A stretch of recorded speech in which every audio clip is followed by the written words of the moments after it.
কি হয়েছে? তুমি কল ধরতেছো না কেন?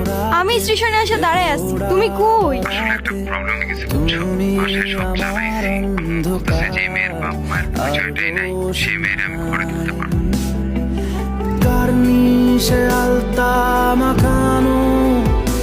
নেন, এই শহরের মানুষগুলোর জন্য কান্না করে লাভ নেই, মুখটা ধুয়ে ফেলেন, আর পারলে সাথে নিজের কষ্টগুলো মুছে ফেলেন।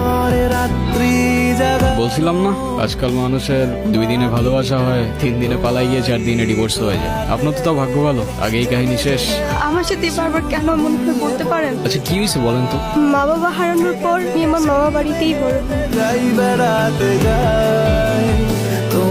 আজকে জাহাঙ্গীরের লগে ওর বিয়া দিবি। তোরে না একটা পোলায় ভালোবাসে, পোলাটার সাথে পালায় আসা, তোর জীবনটা নষ্ট করিস না। রনি আমাকে সব সময় বলতো ও নাকি আমাকে অনেক ভালোবাসে, আমার জন্য সবকিছু করতে পারবে। কথাগুলো